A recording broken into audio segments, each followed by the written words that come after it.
Have you ever had that feeling, that nagging sensation of being stuck? Mm-hmm. Like you're just caught in a loop, maybe repeating the same thoughts, the same patterns, and you just want to break free. Yeah, definitely. Or that feeling there's something more inside you, Right. like untapped potential just waiting. Exactly. Well, today we're doing a deep dive into Dr. Joe Dispenza's work, which is really transformative. We're focusing particularly on his book, Breaking the Habit of Being Yourself. Yeah, and this dive, it's built from, key excerpts and summaries of that book. And it's Okay. fascinating stuff. He brilliantly mixes these deep philosophical ideas with some really cutting-edge science. Right. Dr. Dispenza, he's a scientist, spent decades looking into this mind-matter connection. Yeah. And he makes this incredibly bold claim that we actually have way more control over our destiny than, than most of us think. Okay, what's the core idea then? His main point is powerful. Our biology fundamentally obeys our beliefs. Wow. Our biology obeys our beliefs. Mm. Okay, let's unpack that because, for someone new to this, that might sound, well, almost too good to be true, or maybe even a bit scary. It can sound that way, yeah. So how does he actually build a case for that? Like, scientifically, what's our mission with this deep dive into his work? Well, our mission today is really to explore how he builds that case and then look at how we can consciously change things, our identity, our deep-seated beliefs, those ingrained habits. Right. We're going to uncover how we can tap into what he calls higher consciousness to literally rewire ourselves. And that means shaping our physical bodies, even our external circumstances. So it's not just about, feeling a bit better. No, it's much bigger than that. It's about manifesting totally new outcomes. He talks about the potential to reverse disease, repair genetics, even transcend really deep trauma. He sees biology and belief as just intrinsically linked. That's fascinating. So where do we start? He takes us right to the edge of science, doesn't he? This whole everything is vibration idea. That's a big leap for some people. Mm-hmm. It is, but he explains it from a quantum perspective. The idea is that everything in the universe, literally everything, started as a vibration, a frequency of energy. Okay. And what's really kind of mind-bending is that at the tiniest level, we're not solid stuff. We're just energy and information, constantly vibrating, fluctuating. Mm. He points out the stunning detail in the book, an atom, the basic building block. Yeah. It's 99.99999% energy and only 0.000001% physical matter. That's incredible. We focus so much on that tiny physical bit. Exactly. We totally miss the energy part. So if we're mostly energy, what does that mean for our thoughts? How do they interact with this energetic reality? What's this observer effect he discusses? Yeah, this is where it gets really practical. Dispenza argues that our thoughts directly shape the energy patterns we experience. Okay. Quantum physics, he says, shows that reality doesn't even really exist in a fixed way until we observe it. So we're co-creating it. Essentially, yes, through our awareness. The observer effect basically says that where you direct your attention, and crucially, you fuel this with your emotions and clear intentions, that's where you place your energy. And that affects the physical world. It affects matter, yeah, which, as we just said, is mostly energy anyway. So your subjective mind, your thoughts, they're incredibly powerful. They actually create your objective reality. So to change my reality, I actually have to be different, not just think differently. Precisely. That's the key. To really change some aspect of your life, you have to think, feel, and act in new ways. You have to literally be different, create a whole new state of mind to observe that new outcome. Mm. Our observations, especially when they're charged with focus and these elevated emotions, they literally rearrange the quantum field. They manifest tangible versions of things. So we're like human radio towers, sending out frequencies. That's a great way to put it. Human receivers and transmitters. Higher energy frequencies match up with higher emotions and thoughts. Joy, gratitude, love. And when we operate at that level, we tap into what he calls a unified field. We activate energies that reshape our biology to align with us, the observer. So our cells actually follow our energetic lead. Our cellular structures follow, yes. They align with the new information, the new energy we're putting out. That's incredibly empowering. Yeah. But okay, if it's fundamentally that straightforward, we're energy, thoughts shape reality, why do so many of us feel so completely stuck? It's such a common feeling. It really is. And Dispenza gets right into why. He talks about how we get trapped. Trapped by our environment, by our own bodies, even by how we perceive time. We just keep recreating the past. How does the environment trap us? Well, many people are constantly focused on their outer world, right? Their circumstances, their physical body, the clock ticking. Yeah. If you let that external world dictate your internal thoughts and feelings, then your environment basically keeps reprogramming your brain. It keeps reinforcing what's familiar. So you Wow. just keep getting more of the same. Exactly. It becomes this feedback loop. Your mind just reflects your existing problems and circumstances because that's all it's focused on. Okay, so breaking free means breaking that focus. He says we need to think greater than our environment. How? Hmm. How do you actually do that when life feels, overwhelming? Yeah, that's the challenge. But the key is, as you said, think greater than the circumstances of your life. And he suggests a really practical tool, mental rehearsal, Mental rehearsal. like visualization. It's more intense than just basic visualization. Mm. It involves repeatedly, vividly imagining yourself performing an action or living in that desired future state so vividly that you actually rewire your brain. So the brain thinks it's already happened. Exactly. It starts to look biologically like the event has already occurred, Yeah. even before anything changes externally. You're pre-paving the future in your mind. Okay, that makes sense for the environment. But what about our bodies? No. We have these deep emotional reactions, right? It's not just thoughts. Absolutely. And that's the next big hurdle. Right. Overcoming your body, just thinking positive thoughts often isn't enough because we have all the subconscious negativity. He says it gets memorized in the body itself, like cellular memory of past emotions. No. And if those feelings become your default way of thinking, if you can't think greater than how you feel, well, you're stuck. Your body literally becomes the mind running the old programs. So it's not just thinking differently. We have to feel differently and act differently, too. Yeah. It's where he says to change is to think greater than how we feel. To change is to act greater than the familiar feelings of the memorized self. Right, exactly that. There's this huge power surge when your actions finally line up with your intentions, when what you do matches what you think. When your mind and body are finally working together, that's coherence. Okay, mind and body. Then there's time. You mentioned time. How does that trap us? Most people aren't really present, are they? No, they're usually either worrying about the future, often with anxiety, or stuck replaying the past regress old stories? And the big insight here is when we stay present in the moment, we can actually move beyond space and time. That present moment is where all potentials exist in the quantum field. So being present gives us access to create something new. Precisely. And research backs this up. We can change our brain and body just by thought alone, making it look biologically like a future event has already happened. So to break that habit of being yourself, you have to consciously choose to live in a new line of time. Focus on your desired future, but plan your actions with clarity right here, right now, in the present. Okay. This also connects to those automatic reactions we have, doesn't it? Those knee-jerk responses. How do we tackle those? They feel so deeply wired. They are deeply wired. That's the subconscious programming at work. These habitual, often unconscious reactions get triggered by familiar people, familiar places. To get lasting change, especially down to the genetic level, as we'll discuss, you have to identify those triggers and consciously release the automatic reaction. How do you release them? Dispenza suggests going within, really looking at those past situations, those memories, but with compassion. The goal is to dissolve the emotional charge they hold over you. Make peace with the past so it doesn't run the show anymore. Exactly. And he even mentions scientifically validated tools like EMDR eye movement, desensitization, and reprocessing. Right, I've heard of that. Often used for trauma. Yes. It essentially helps the brain reprocess difficult memories. By activating both sides of the brain while thinking about the memory and maybe a contrary positive belief, you can actually break the old neural connections. You're changing the wiring on a cellular level, freeing up that old energy. Freeing energy to build new habits.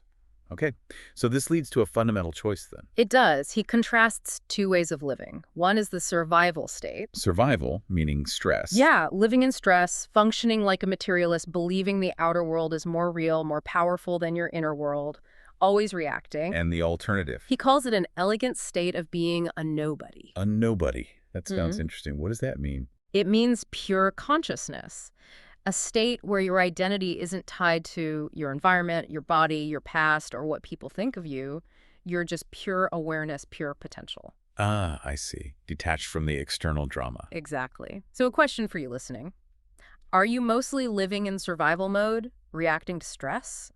Or are you consciously choosing to live in creation, designing your reality from that place of pure consciousness? That's definitely something to think about. So, okay, if we want to make that shift, move from survival to creation, what tools does Dispenza offer? He talks about the brain itself being designed for this, right? And meditation being key. Yes, absolutely. He shows how our brain is perfectly set up for this kind of transformation. Yeah. And meditation is it's the master key. He introduces this idea of having three brains. 3 brains. Okay, tell us about that. So first, there's the neocortex. That's our thinking brain. It processes knowledge, learns new information. Yeah. Then there's the limbic brain. That's the emotional brain. It creates the chemicals, the feelings associated with experiences, helping us remember them and give them meaning. Okay, thinking and feeling. And third, the cerebellum. This is like the subconscious brain. It stores our habits, habitual thoughts, attitudes, behaviors. This is the seat of our state of being. So thinking, doing, being. That's the pathway. That's the progression. And the key insight Dispenza emphasizes is how they work together. True change isn't just knowing something intellectually in your neocortex. Right. You have to apply what you learn, modify your behavior. That creates a new experience, which generates a new emotion in your limbic brain. And then If you can repeat that new action, that new way of feeling consistently at will, then it becomes subconscious. It moves into the cerebellum. You shift into a new state of being. you embody You it. embody it. It becomes automatic. So real change involves new thinking, new doing, and a new state of being. He also talks about something called the identity gap. What's that about? The identity gap, yeah. It's the difference between who you really are inside, in your private world, and the face you show to the outside world, your social persona. And that gap causes problems. He argues it's a major source of unhappiness, chasing external pleasure, trying to maintain an image. It pulls you further from authentic joy. So true happiness is about closing that gap. Exactly. He says true freedom comes when how you appear is who you actually are. When your inner and outer worlds align, that's real liberation. Which brings us back to meditation. You said it's the key, but lots of people think it's just about relaxing or something mystical.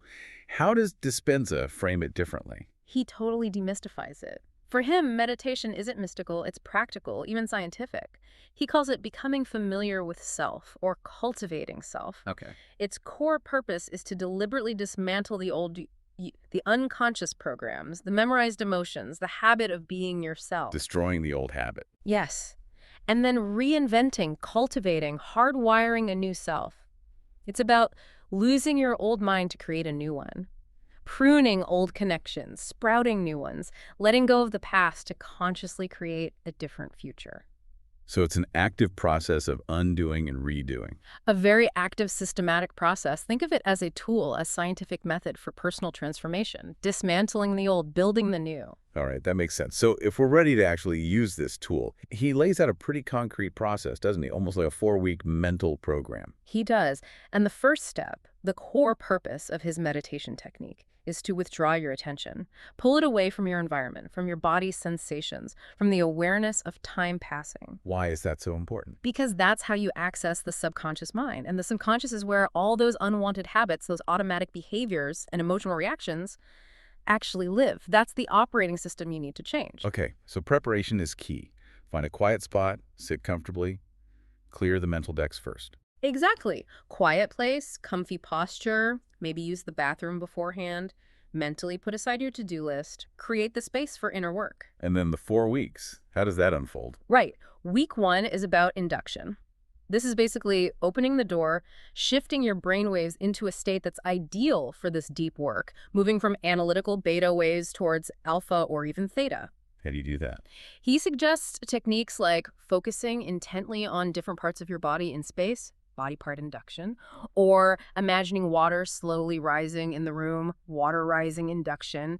It pulls you out of your thinking mind. Okay, so you get into that receptive state. Yeah. Then what happens in weeks 2 and 3? Weeks 2 and 3 are really about the hard work of unbecoming. It's a rigorous process of identifying and releasing the old self. Unbecoming. I like that. It involves several steps. Step 2, recognizing. You identify what's not working, the root problem in your thinking or feeling. You got to see it clearly to change it. Makes sense. Step 3, admitting and declaring. This is about really owning your past self, your mistakes, without judgment, and then clearly stating why you are committed to changing.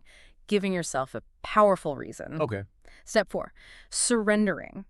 This isn't giving up. It's consciously letting go of trying to control everything with your limited conscious mind, yielding to a greater intelligence or potential to resolve those blocks you can't figure out. Trusting the process? Trusting a larger process, yes. Yeah.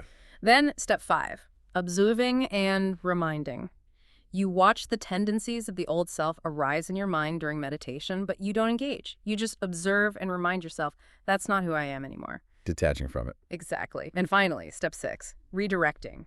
When you catch your mind wandering back into old patterns or thoughts, you consciously redirect it, gently but firmly. You're actively stopping the automatic firing of those old circuits. You're essentially starving the old self and building the new pathways. Precisely. One conscious redirection at a time. So after all that deliberate unbecoming, Yeah. what's the final phase in week 4? Week 4 is where you actively create a new mind for your new future.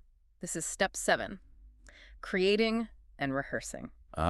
The mental rehearsal again? Yes, but now grounded in this cleared space. You consciously design your new self, maybe drawing on ideal role models or qualities you admire, and then you mentally rehearse being that person, living that future. And the feeling part is crucial here, right? Absolutely crucial. He says, memorize this feeling. Feel the empowerment, the freedom, the joy, the gratitude of that future now. Feel unlimited, creative, divine. Because he says, this is who you really are. You're conditioning your body to the emotions of your future. Feeling it into existence. Yeah. Wow. This whole meditative process sounds like it's deeply tied to our energy state, too. It absolutely is. Our emotions are basically energy signatures, right? They tell us about the energetic state of our biology. How so? Well, lower vibration emotions like anger, fear, guilt, anxiety, they reflect these dense, kind of congested energy patterns. They need release through higher awareness. And higher emotions. Joy, gratitude, love, compassion, these elevate our energetic set point. They create more coherent, sustainable patterns of well-being. It's literally an energetic upgrade. So consistently cultivating those higher states actually retrains our biology. It does. It trains our body to function at that higher level as its new normal. Daily meditation helps reset the autonomic nervous system. Things like focused breath work can have a huge impact on cellular regeneration. And you mentioned the heart earlier. Yes, focusing on generating feelings of love, appreciation, gratitude, what's often called heart coherence, this sends out a powerful electromagnetic signal from the heart that permeates our entire being. It catalyzes major biological shifts. It's broadcasting a new signal. A very powerful one. And this ties into something really exciting in science right now. Epigenetics. Epigenetics. That sounds important. What is it, simply? In simple terms, epigenetics means that our genes aren't necessarily our destiny. Our thoughts, our emotions, our environment, our experiences, they can actually change how our genes are expressed. Without changing the underlying DNA code. Exactly. It's like software for the hardware. Our perceptions, our beliefs, they literally instruct our genes which ones to turn on or off, how active they should be. We are writing new blueprints for our biology moment by moment. That is profound. Our beliefs are programming our genes. It gets even more profound. If these epigenetic changes are kept up long enough, they can actually become heritable, passed down to the next generation. So we can consciously activate beneficial genetic changes, improve longevity. The science points that way. Practices like focused intention, gratitude, strong social connections, exercise, good nutrition, like plant-based diets, even things like fasting, Right. and also altered states like deep meditation, holotropic breath work, maybe even experiences with things like ayahuasca in the right context. They can create shifts that recalibrate DNA activity. It suggests a complete biological reboot is actually possible. Rewriting human limitations. It sounds like sci-fi, but the potential is there. Your daily choices, feelings, focus, they're constantly instructing your genes. It makes this incredibly personal and empowering, doesn't it? It really does. So wrapping this up, what's the big takeaway for you, the listener, from this deep dive into Dr. Dispenza's work? I think he shows us that inside each of us is this access to abilities that maybe we thought were impossible or even supernatural. Right. And by deliberately, diligently practicing things like focusing on unconditional love, gratitude through mindfulness, creativity, maybe service to others, we become conduits for incredible healing, both inside and out. So it's about systematically upgrading ourselves. Yeah, upgrading our core beliefs, consciously elevating our mood, our emotional state, this cultivates the power to connect beyond our local self through that unified quantum field he talks about, to really transcend our old limitations. Even if enough people do this. He suggests that when enough of us grasp this inherent power we have over matter, over our biology, we can collectively start to create different realities, realities full of human potential, lifting planetary consciousness in the process. So our real work is just calibration. Calibration seems like a good word. Calibration to that source intelligence, that quantum field, through being really present, really informed, awake to the magic of each moment. Okay. Well, that leaves us, and you, our listener, with a really important question to ponder. If your thoughts truly do create your reality, and if your biology literally obeys your beliefs, what new blueprint will you consciously choose to write for yourself, starting right now?